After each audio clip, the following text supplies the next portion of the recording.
男人被骗，当了一辈子的舔狗，甚至不惜为对方坐了20年的牢，眼看马上就能出狱了，自己那舔了一辈子的对象却带着老公一起来看他。大冤主还活着呢。雨薇，咱儿子还好吧？还做梦呢！我告诉你，孩子根本就不是你的。当初雨薇跟你在孙浩家什么都没发生，当时他已经有了我的孩子，只不过是不想下乡，想要你的工作，骗你说发生了关系而已。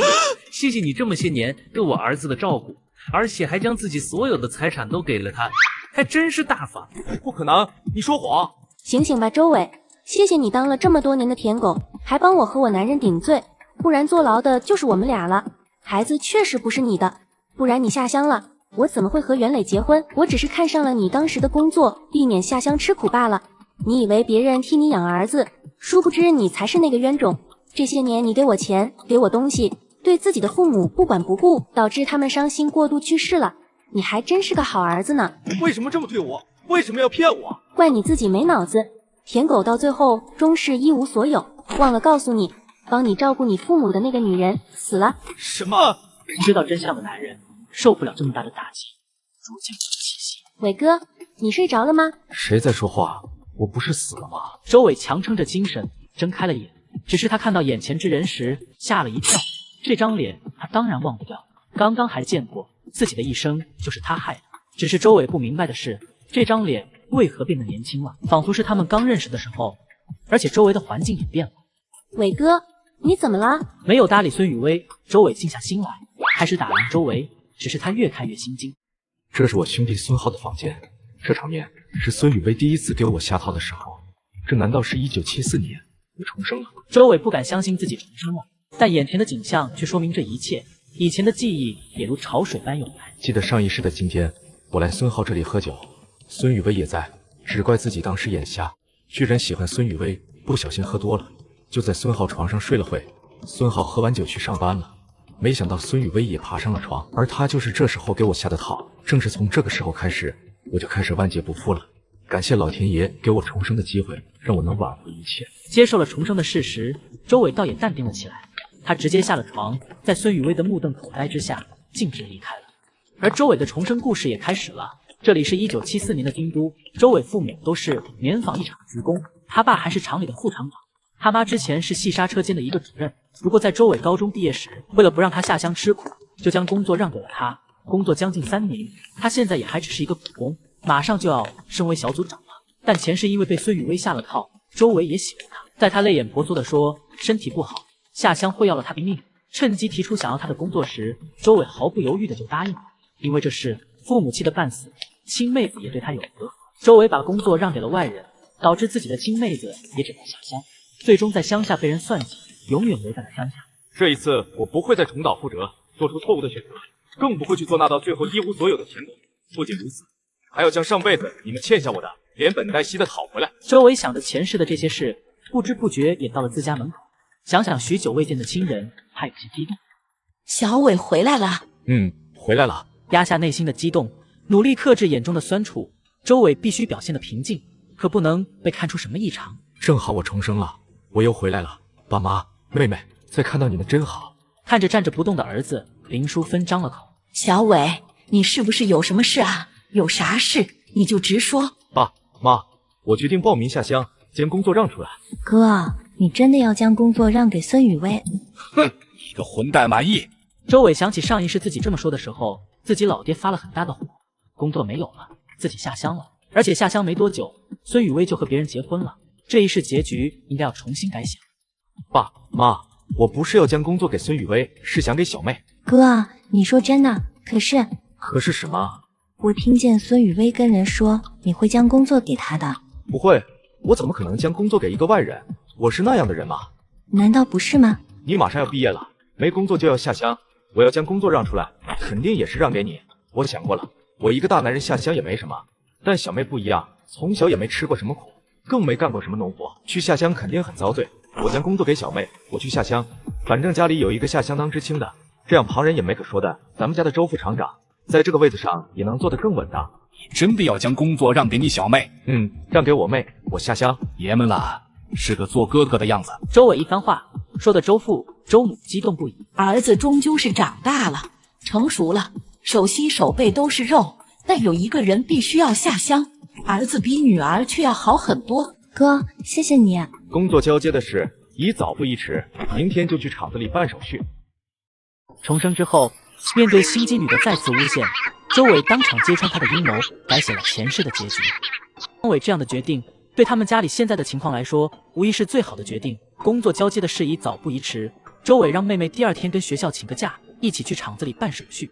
哥，要不还是我下乡去吧，大不了等2年，我到了18岁，再找个城里人嫁了，又可以回城了。不行，你乖乖的待在家里上班，我下乡去当知青，就这样决定了。可是，没什么可是的，我是你哥，听我的就行。饭后，一家人难得坐在一起，温馨的聊着天时。孙浩一脸郁色的喊：“伟哥，你出来，我找你有事。”爸妈，我出去一趟，马上回来。周伟，看不出来，你他妈就是个人面兽心的畜生！我那么信任你，中午留你在家里休息，你居然趁没其他人对雨薇做那种事情，你还是人吗？你让我怎么跟我二叔他们交代？看来这孙雨薇是算计我不成，又来污蔑我。她要是一口咬定我对她做了什么，大家肯定会相信她说的话。毕竟一个女孩子，谁会拿这种毁自己清白的事来冤枉别人呢？我对孙雨薇做了什么，我自己怎么不知道？你还是不是个男人，敢做不敢当。雨薇现在还在我家哭呢，也就是我爸妈今天刚好不在家，回了乡下看我爷爷奶奶。要是他们在家知道你对雨薇做的事情，肯定不会饶过你。你一个流氓罪肯定逃不了。别随便给人扣帽子，这么大的屎盆子扣下来，我可不敢接。我可以明确的告诉你，我对孙雨薇什么都没做。酒醒后我就直接回了家。你放屁！周伟，你个王八蛋，做了还不敢承认。你平时还口口声声说喜欢雨薇，现在人得到了就不想负责任是吧？告诉你妹们，这样吧，跟你说不清楚，孙雨薇还在你家吧？我去跟她对峙。说着也不顾孙浩，迈着大长腿往孙浩家走去。孙浩愣了一下，这孙子还敢对峙也好，当面将事情说清楚，还要在爸妈回来之前商量好对策。是让这混蛋娶了雨薇那丫头，还是另外做打算，都要有个说法才行。伟哥，你怎么一声不吭的就走了？挺激烈的啊！雨薇，这是哪个畜生对你做的这事？你放心告诉我和你堂哥，我们一定会给你讨个公道。到时我就废了那孙子的第3条腿。孙浩见他面对堂妹也毫不心虚，眉头皱成了一个川字。难道真不是这个家伙干的？伟哥，你怎么能说出这样的话？你当时喝醉了，对我做出那样的事，怎么转头就不认账了？我没脸见人了。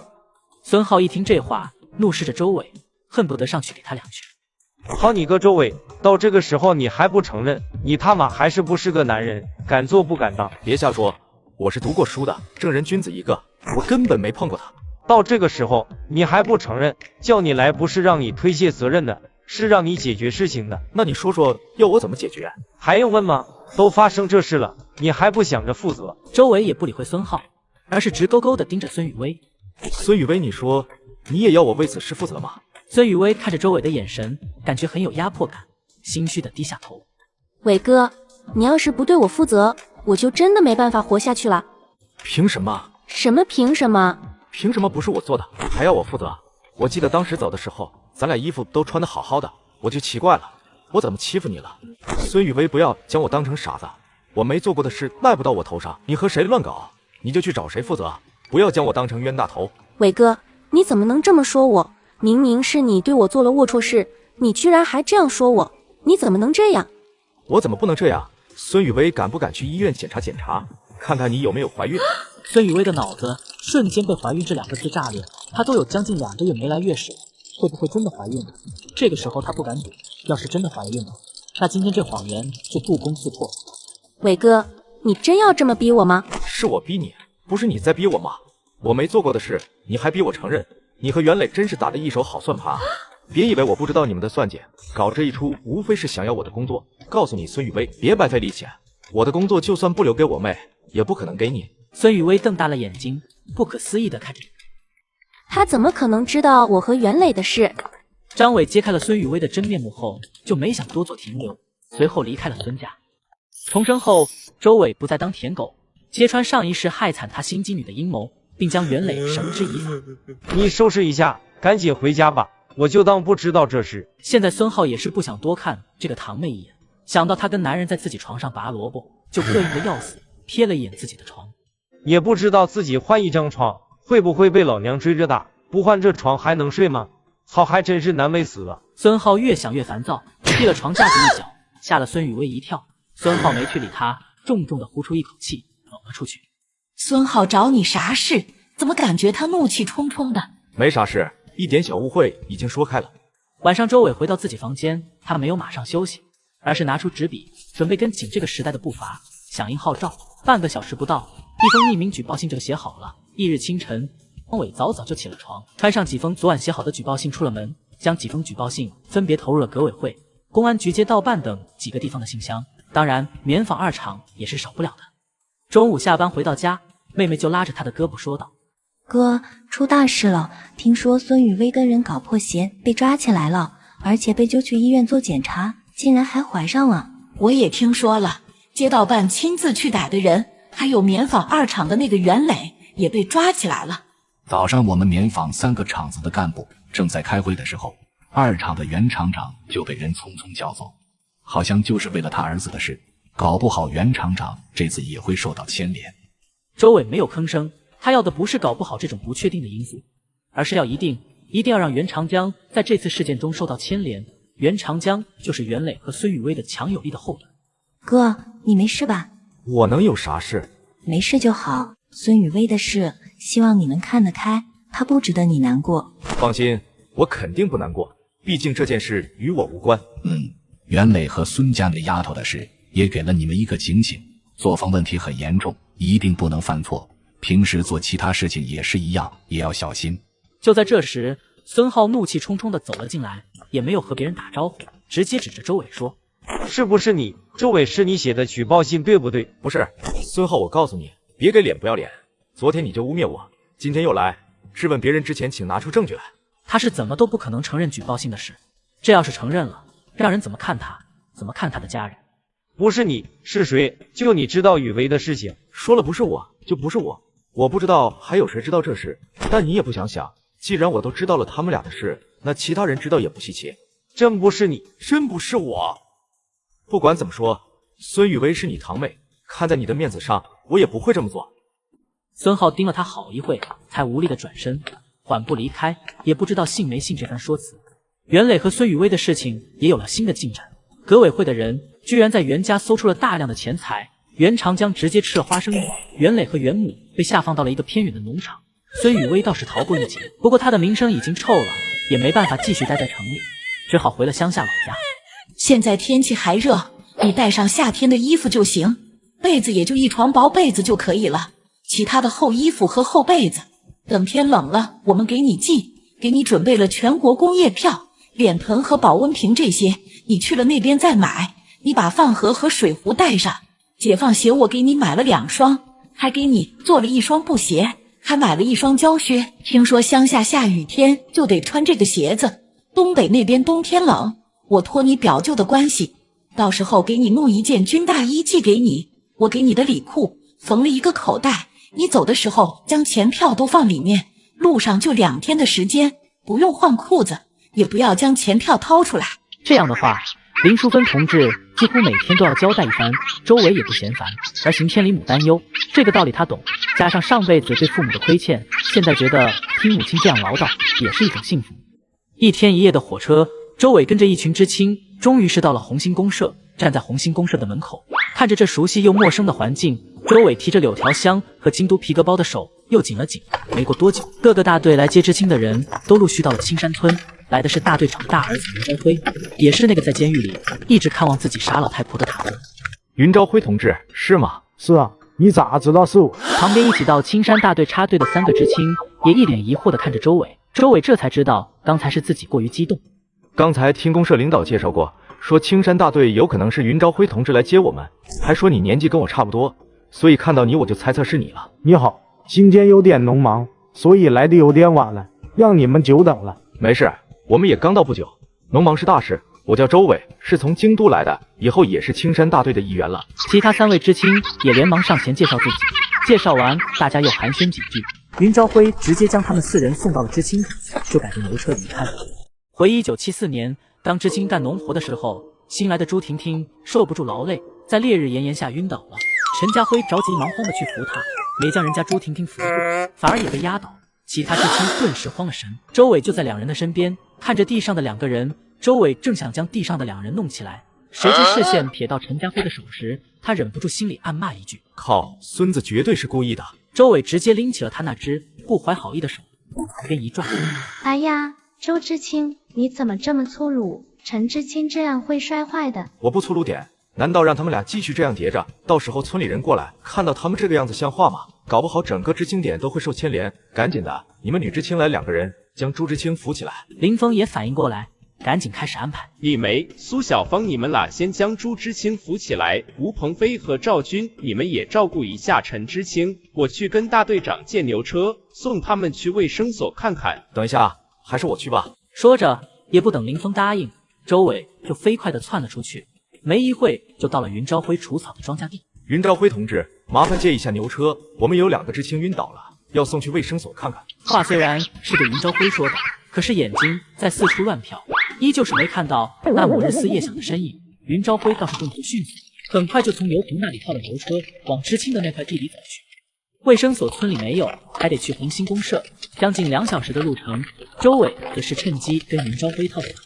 云朝辉同志，你们家几口人啊？刚才也就看见大队长和你二弟。我们家一共6口人。这么说你还有其他兄弟姐妹？有，我还有一个妹妹和小弟。是吗？我都还没见过你妹和小弟。我小弟还小，才10岁，整天到处疯玩，天不黑不回家。我妹妹还在读书，最近学校放假，就一直待在公社我小姑家，跟着我小姑学裁缝机做衣服来的。难怪呢，我就说怎么一直没碰到人。到了卫生所，医生检查一番，陈家辉没什么大碍，就是有点中暑。朱婷婷不仅有点中暑，还低血糖，需要留在医院输液。周伟觉得不需要这么多人在卫生所，就提议让李梅留下。他们先带着陈家辉回去，看着那个提着人离开的高大身影，朱婷婷是一脸复杂。她没想到平时对他们冷冰冰、对大队阿谀奉承的人，会热心的送她来卫生所，还好心的垫付医药费。婷婷，你有没有觉得那个周伟还挺男人的？朱婷婷虚弱的轻轻嗯了一声。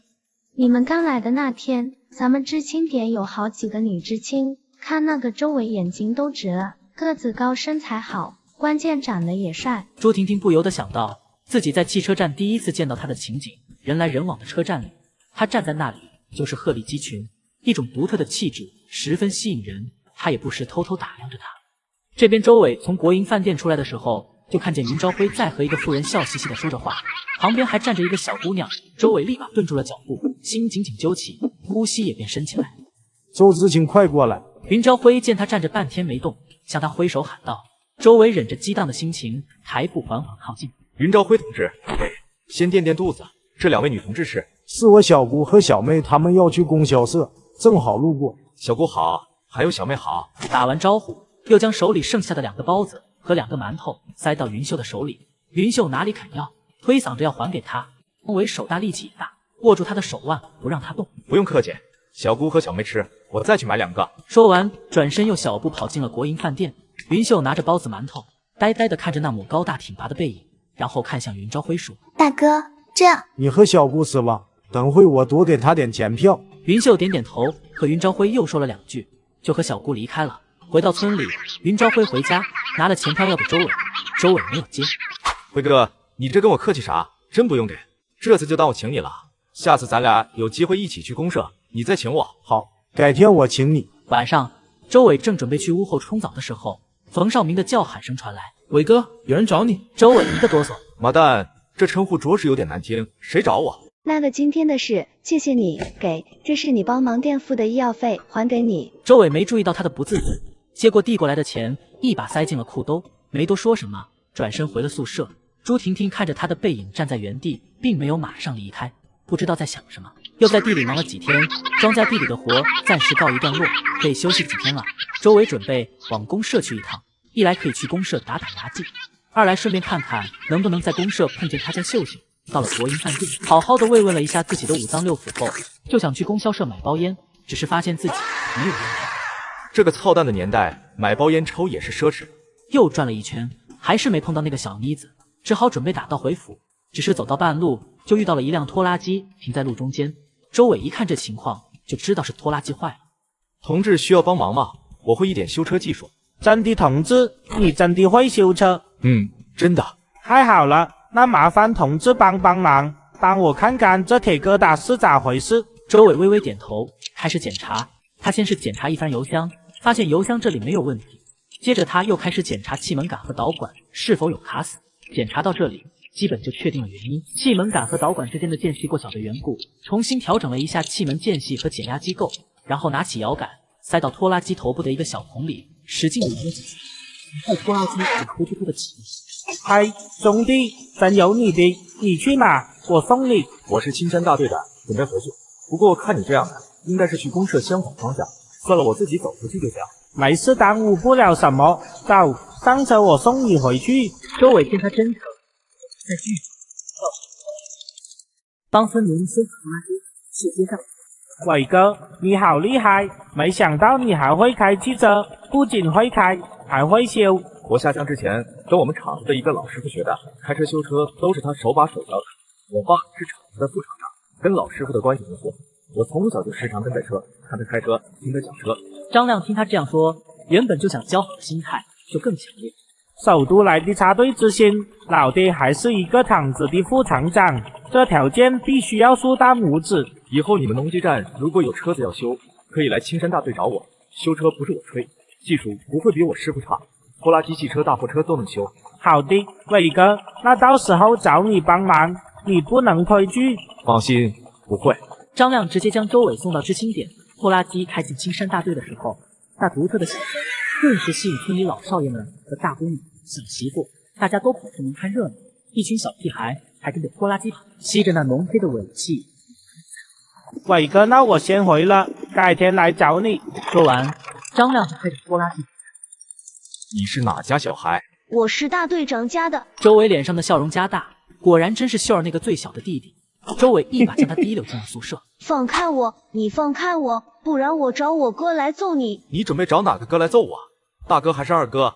你二哥干不过我，你大哥跟我说还是好兄弟，你找你大哥，说不定他先揍你一顿。云朝光一听，眼珠转了转，觉得他说的有道理。既然你跟我大哥是好兄弟，那跟我也就是自家兄弟。既然都是兄弟，能不能先放开我？这小子还挺逗，也很聪明。周伟很赞同的点点头。你说的对。说着就松开了他的领子。云朝光双脚落地，撒腿就想跑。周伟眼疾手快，又抓住了他。你说过要放过我的。没说不放过你，这是给你的，算是我这个做哥哥的见面礼。给我的。给你的。真的全都给我。周伟将糖果和江米条直接塞到了他手里。大哥，你以后就是我亲大哥，我大哥是二哥，二哥是三哥。你小子，快回去吧，糖果不要一下子吃太多，小心蛀牙，拿回去放好慢慢吃。好嘞，那大哥我先回去了，谢谢你了，改明我去树上掏鸟蛋给你吃。说着就一溜烟的窜出了知青点。周伟看着那个灵活的小萝卜头，摇头失笑。这边云朝光兜着大白兔奶糖和江米条回了家，被他老妈揪着耳朵质问：这些东西哪来的？哎呦，疼，娘松手，赶紧松手，这些东西都是大哥给我的。你个兔崽子还撒谎！你大哥就在家里坐着的，他什么时候给你的？这些东西我怎么不知道？哎呦，娘，我真没骗你，不是这个大哥，是刚认识的大哥，大哥也熟的，不是二哥熟，三哥也认识。什么乱七八糟的？大哥、二哥、三哥，你啥时候蹦出来一个三哥？云朝光将东西全放到了桌子上，又剥了一颗大白兔奶糖，小心翼翼地放进了嘴巴。他眯着眼解释这一切，等他含糊不清地说完，高桂香看向大儿子云朝辉，才笑着说道：原来是周知青的娘，周知青挺大方，还有上次去公社给我和小妹还有小姑的肉包和馒头，也没要钱票。哎呀，那咱们不是一直在占人家的便宜，这怎么行？赶紧将东西还回去。云朝光一听还回去，急忙扑到桌上，将大白兔和江米条都压住。娘，这是大哥给我的见面礼，你们要还也是还你们自己的，我的可不还。你小子！高桂香又想上前揍他两下。能算了，东西就不还了，咱们趁这2天不忙，请他来家里吃顿饭。行，就请他来家里吃顿饭，将那个冯知青一块叫上，害他娘你到时候多整几个菜。行吧，那就明天晚上，白天老大去公社割1斤肉回来。好，你明天去公社的时候，将那包桃酥给你小姑带过去，顺便将你小妹接回来待几天。那丫头在你小姑家待得够久了。好，我知道了娘。第二天一大早，拖拉机突突突的声音又打开了气门。伟哥，伟哥，你在吗？周伟从南知青宿舍走出来，看见是张亮，笑着道：“亮子，你咋来了？”伟哥，找你帮忙修车，有没有空跟我往公社跑一趟？刚好有空，这几天庄稼地的活也忙得差不多了。两人半路还碰到云朝辉，这次云朝辉不是开摩托车，而是骑着自行车。辉哥，你要去公社？是啊，去公社将小妹接回来，你也要去啊？周伟心下一喜，他家秀儿终于要回来了。这位是农机站的张亮同志，我们是朋友，他找我有点事。接着又跟张亮介绍，这是我们大队的云朝辉同志，他爹就是青山大队的大队长。云朝辉和张亮两人也赶紧打招呼，寒暄了几句，张亮就启动拖拉机先走。云朝辉还不忘在后面喊：“周兄弟，晚上不要忘记来家里吃饭。”好嘞，不会吧？到达农机站的时候，农机站的几个师傅都围着一辆卡车看着，听见拖拉机的声音，几人都转头看过来。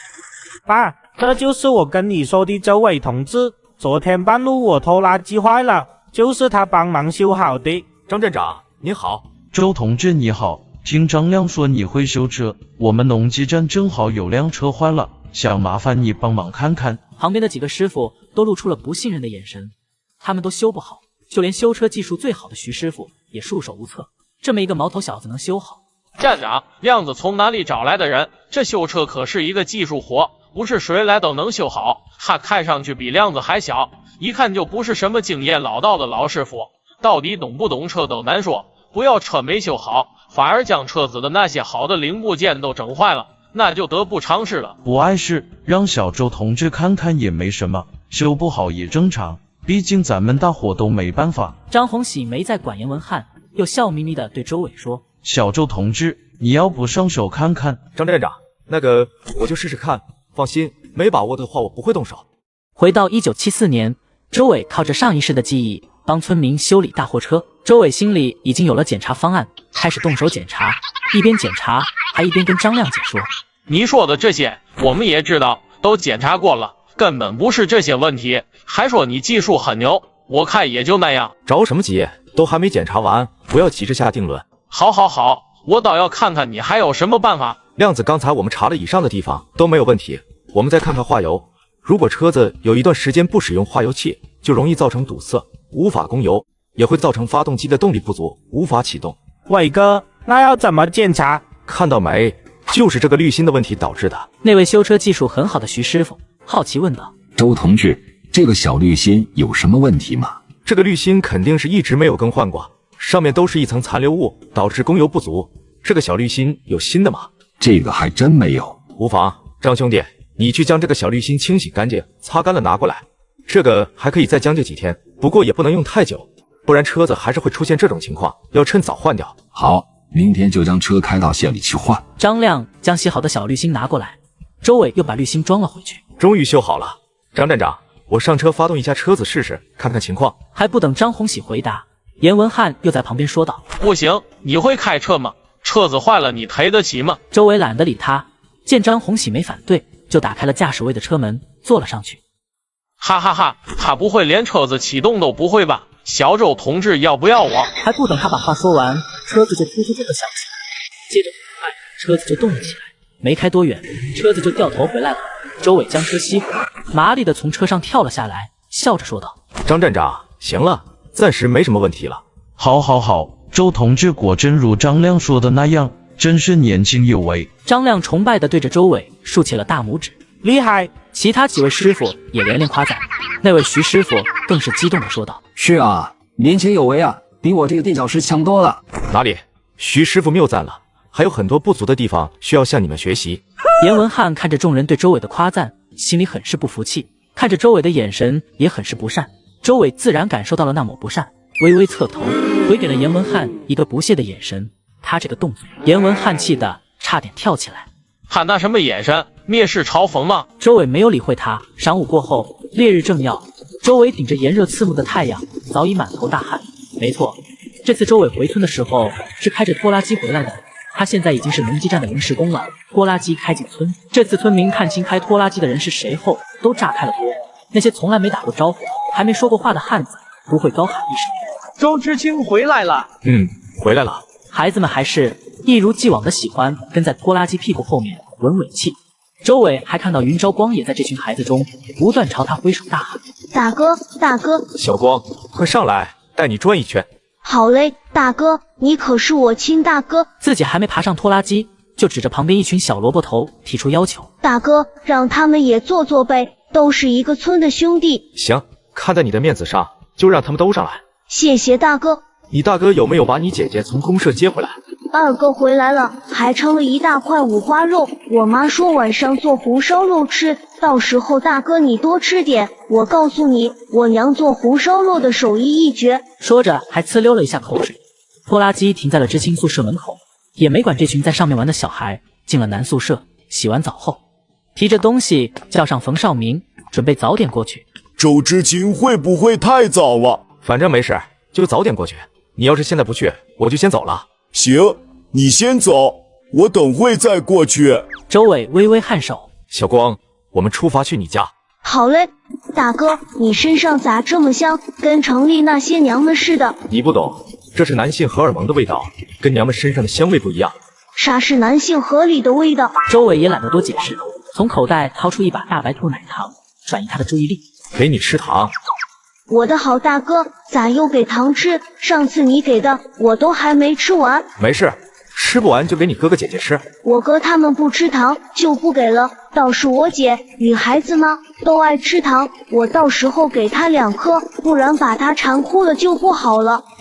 你这话敢不敢当着你姐的面说？大哥，这话也就我们爷们之间说说就行，千万别告诉我姐。行，不跟你姐说。不过大老爷们就要有大老爷们的样子。你姐要是喜欢吃糖，你就全给她；你要没了就问我要，我多得很。可是我又不爱吃，你得帮我分担点。没问题，这事包在我身上，我保证好好帮你分担。没一会就到了云家。周知青来了，快进屋喝口水。刚进屋，云松山就朝着厨房喊了声：“秀秀，泡杯水过来，周知青来了。”爹，马上来。清脆悦耳的声音从厨房传来，让周伟的心紧了紧。周伟将手里提着的东西放在了桌上。周知青，你咋又提东西过来？哪能这么破费？等下吃了饭回去时，将东西带回去。云叔，没事，就一点零食，都是来的时候我妈给我收拾的。其实我也不爱吃这些甜腻腻的东西，所以就一直放那里，再不吃就坏了。提过来给小光他们吃，下次来就没了。还有人不爱吃甜食的，果然是城里人就是不一样。哎，你这孩子，行，那下次来千万别整这些了，都是些金贵玩意儿，哪能让小光的臭小子糟蹋了？云朝光一听他老爹这话，顿时不乐意了。爹，给我吃，咋就是糟蹋了？去未来丈母娘家吃饭，没想到他却要当自己的媒人，续接上级。云叔，还得让您给我开介绍信。接下去我要到农机站工作一段时间，估计麦收的时候我不能参加，还有秋收也是一样。这段时间农机站也是最忙的时候，要往县里和其他地方调配运往物资。这是好事啊，周知青，你啥时候要介绍信？要不我现在就去给你开。云叔不急，等吃完饭再说这事。行，那就吃了饭再说。吃饭的时候，云家人很热情。周知青和冯知青多吃点。谢谢婶子，我们自己来，你也吃。周知青今年多大了？处对象没？婶子，我20了，还没处对象。哎呦，20了呀，那可以处对象了。告诉婶子喜欢啥样的姑娘，婶子帮你介绍。周伟不动声色地瞄了一眼云秀。您不用介绍别人，直接将闺女给我就行。婶子，我暂时还没考虑个人问题，刚下乡来，只想为下乡支农建设贡献一份自己的力量。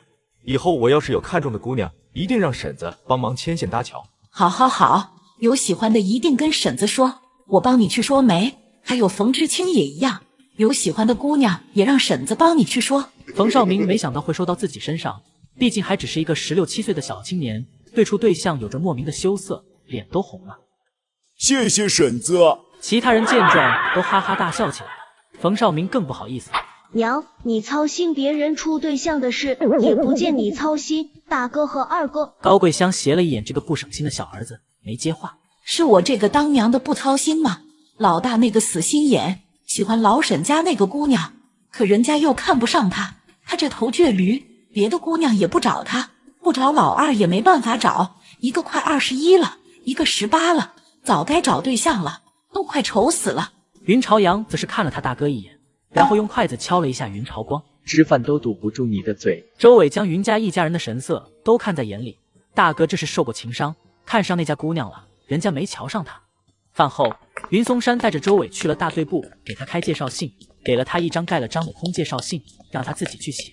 也就是这个时候，冯绍明才知道他要去农机站工作，顿时向他投去了羡慕的眼光。你是去别的公社农机站上班吗？怎么这么问？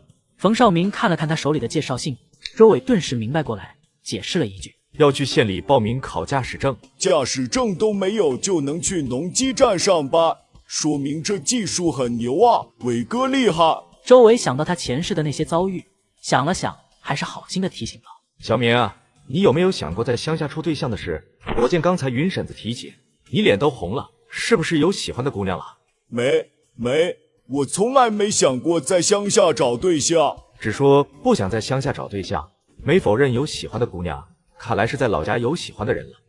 没讲过的话，平时就得注意些，遇到大姑娘小媳妇的找你帮忙啥的，就不要答应，说什么脚崴了扶一下，掉进河里了救一下，你都不要理会。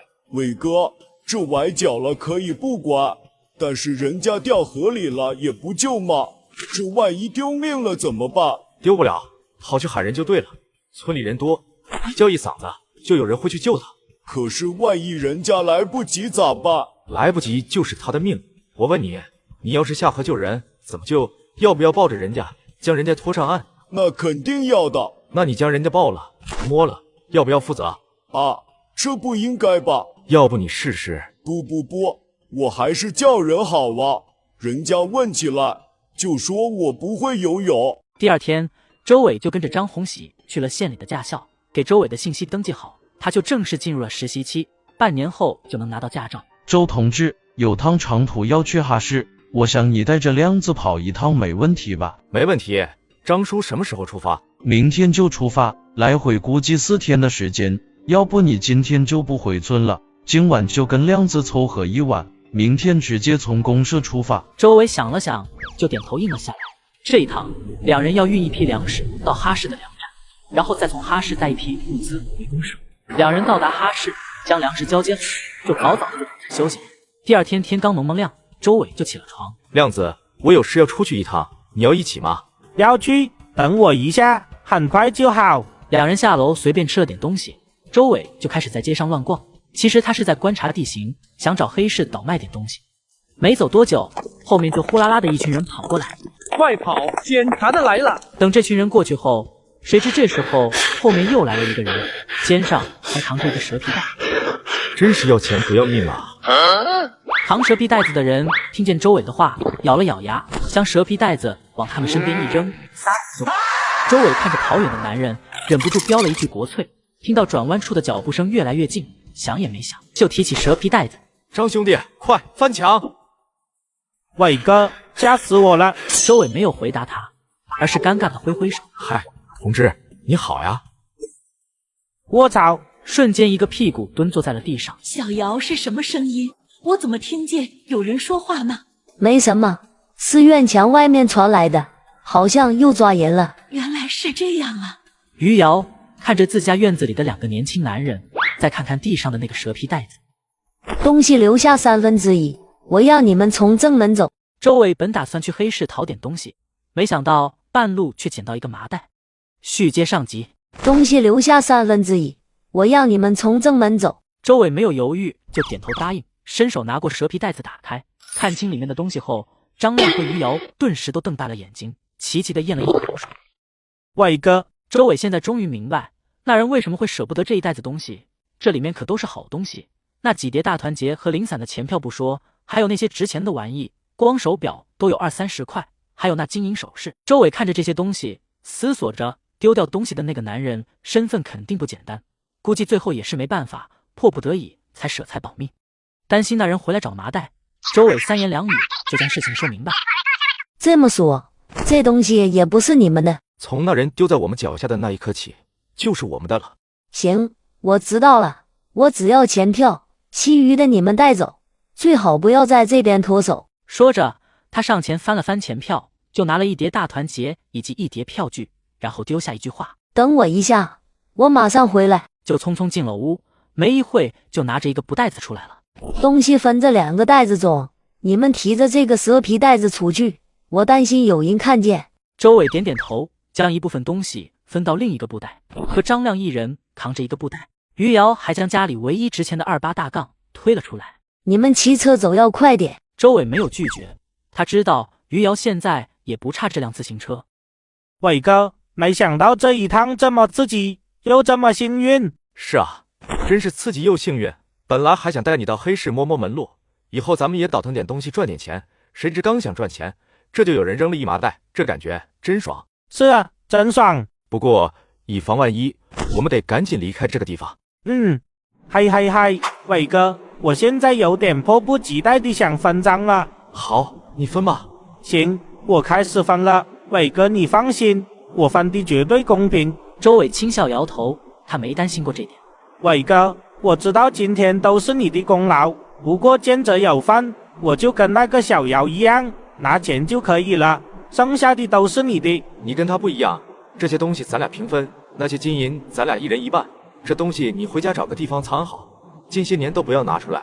那手表咱俩也一人一半，你先挑喜欢的，剩下的留给我就行。嘿，伟哥，你真够意思。不过兄弟，我也不能占你便宜。张亮的确没想过占便宜，手表就拿了10块，金银首饰大多都留给了周伟。张亮另外还拿了一叠票据，他拿着票据看了看，感叹道：伟哥，这些票据估计也是那分子准备在黑市卖的，各种票据都有，不过很多都是哈市的，全国的也不少，自行车票、缝纫机票、糖票、布票、邮票、酒票、烟票，这还真是应有尽有。其他票随你拿，烟票留给我。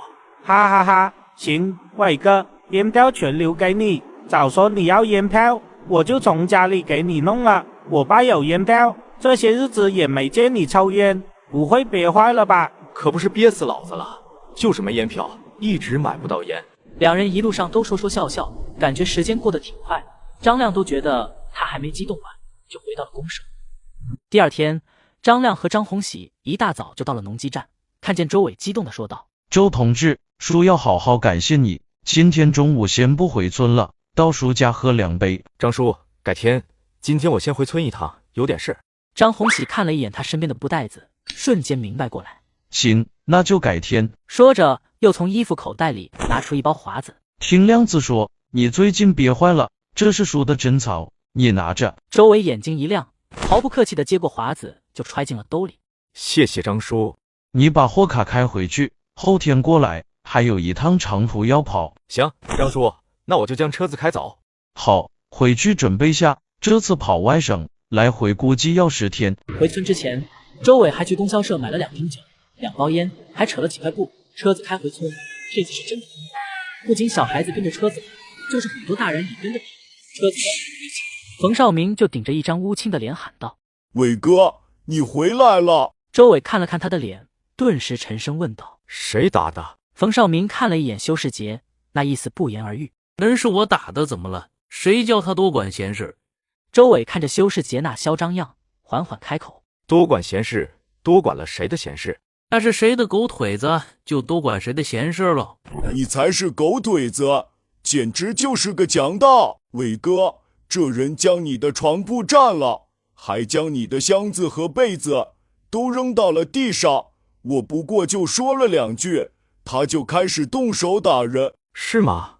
周伟也不等人回答，换上前一只手揪住了修世杰的衣领，另一只手你最好别惹我，不然我可不敢保证你在长安做的那些事会不会公之于众，你来乡下躲祸的目的还能不能达成。顿时修世杰狼嚎的声音戛然而止，不可置信地看着周伟。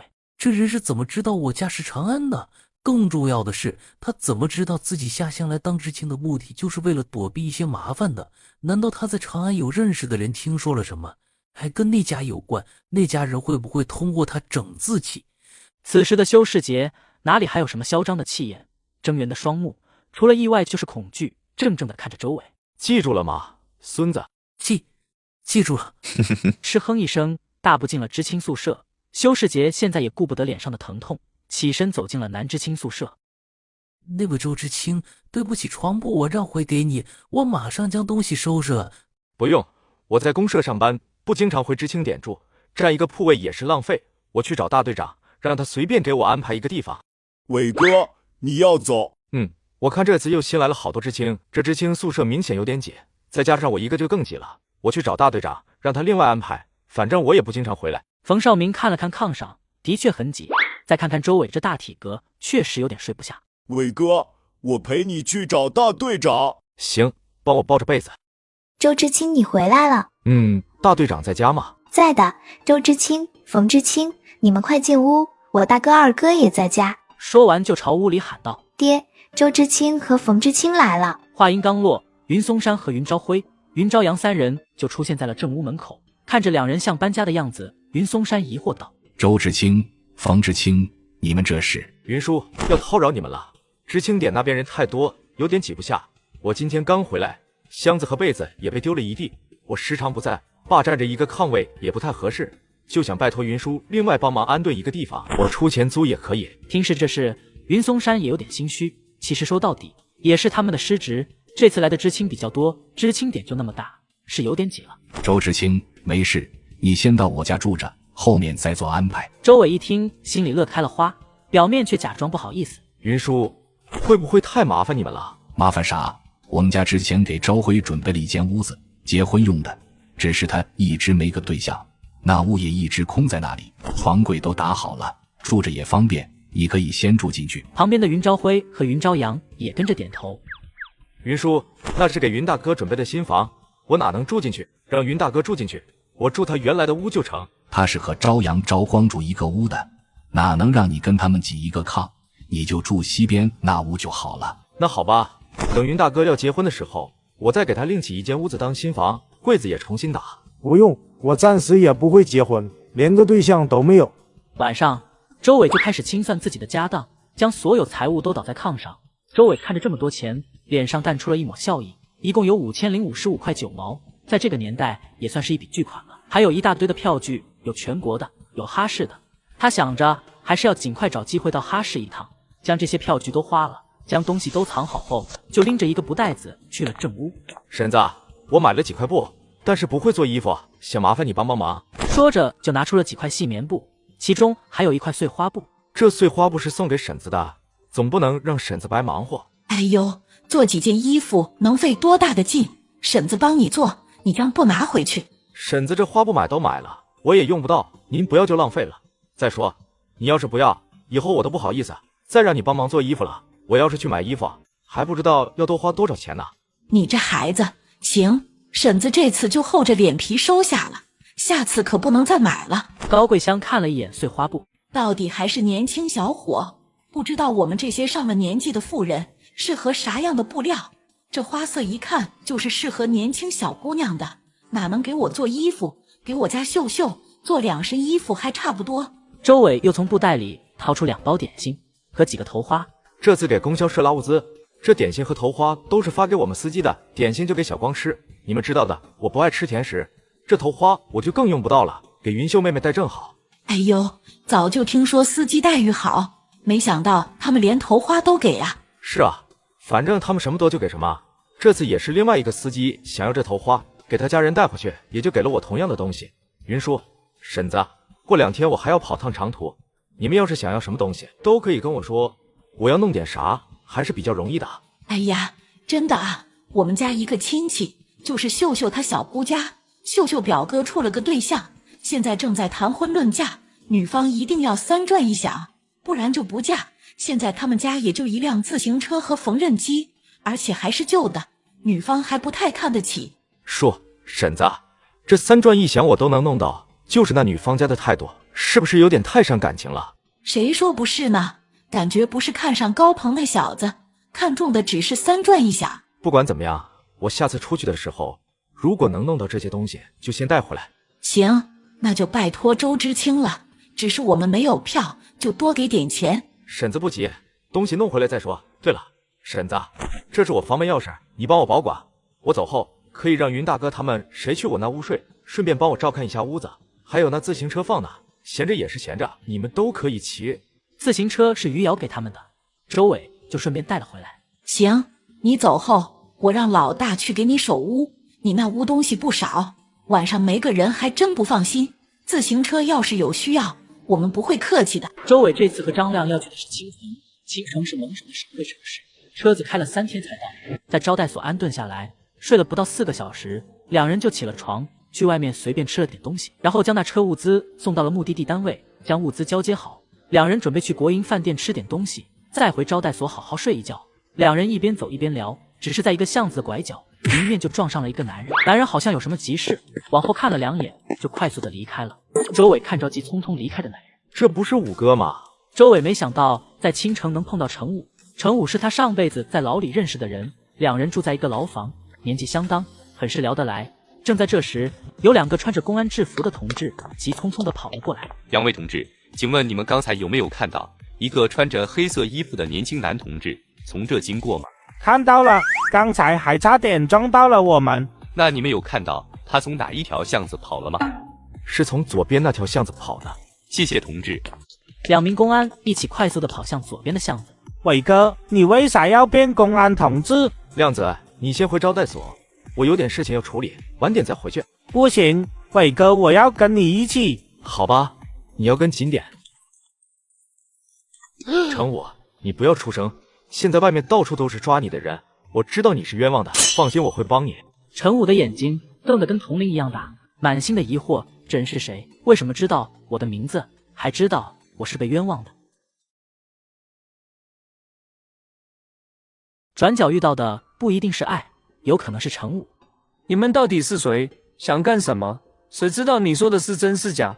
我们是有正式工作的人，要是公安真的来了，我就说看你鬼鬼祟祟的，我们才将你逮住。对我们来说，不但不会受任何影，还会被表彰。赶紧将工作证和介绍信拿出来给他看看。张亮听话的从兜里掏出工作证和介绍信，程武这才相信两人。你怎么认识我的？还知道我叫程武？周伟看了他一眼，现在的程武虽然年轻了很多，但五官变化还真不大。我会算命，会看面相。你是不是跟那群盗窃贼有关系？没关系，我们就是来青城送货的司机。之前恰好遇见你，就不经意间看了你的面相，发现你有牢狱之灾，还是终身监禁的那种。本来不想管闲事的，但又发现你是冤枉的，碰到既是有缘，就决定帮你一把。他这话不管程武信没信，反正张亮是信了，早就知道伟哥无所不能，只是没想到还会看面相，眼神满是崇拜。你要是愿意，我可以再给你看看面相。行，你看，我倒是看看你还能说出什么来。你是孤儿，父母在你很小的时候就过世了，你算是吃百家饭长大。这点那群盗窃贼都知道。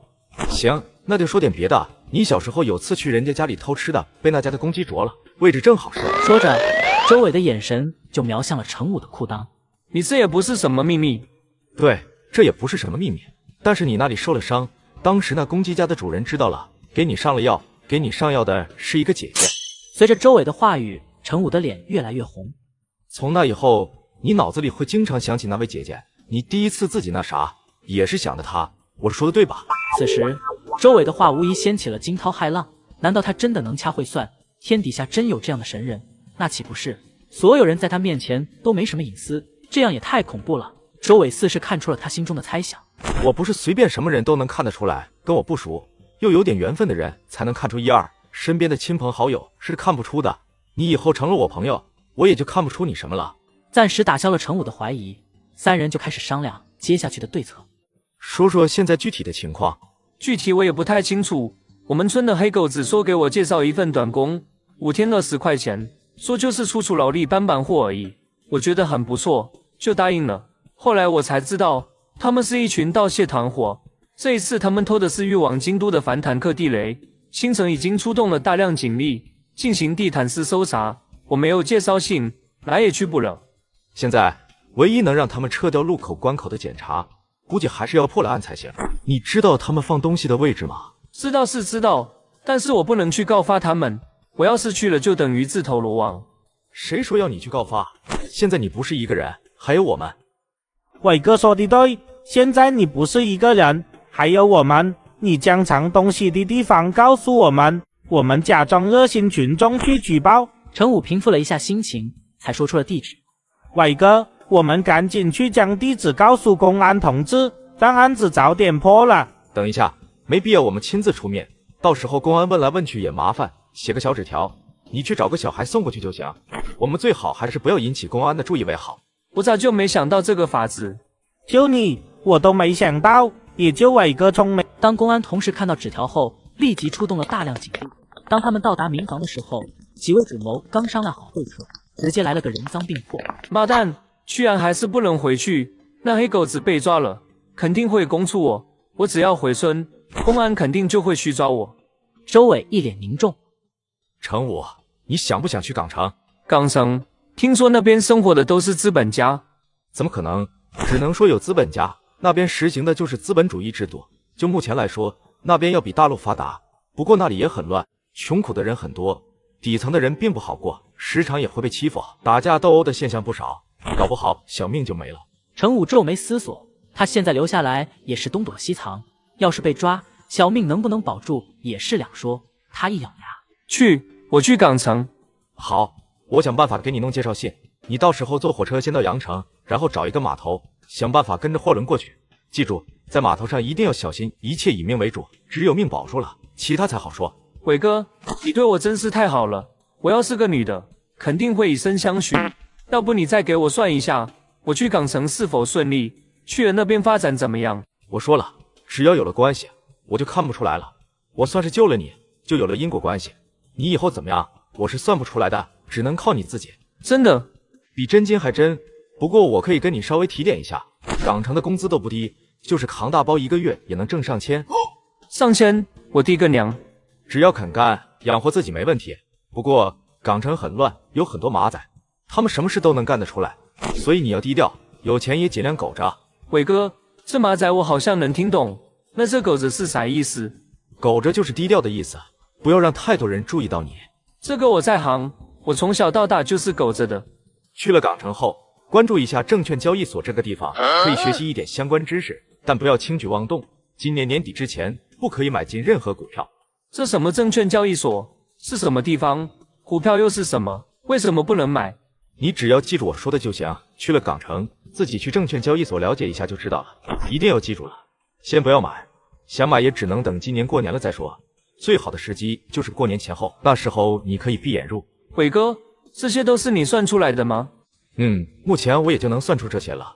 不过我跟你说的这些，你不能跟任何人说，要不然就不灵了。我知道了，伟哥，你真厉害。伟哥，介绍信上哪梦？这次我们不是要去酒厂拿一批酒回去吗？想办法去厂长办公室拿张空白的介绍信。这个法子行。周伟费了9牛2虎之力才弄到了一张介绍信，还差点被发现。记住，从今天起，你叫金城武，青城人，是青城酒厂的员工家属。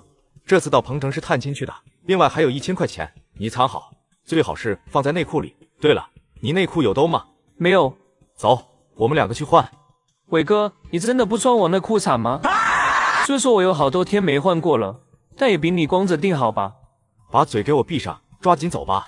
伟哥，从小到大还没有人对我这么好过，我一定会回来找你的。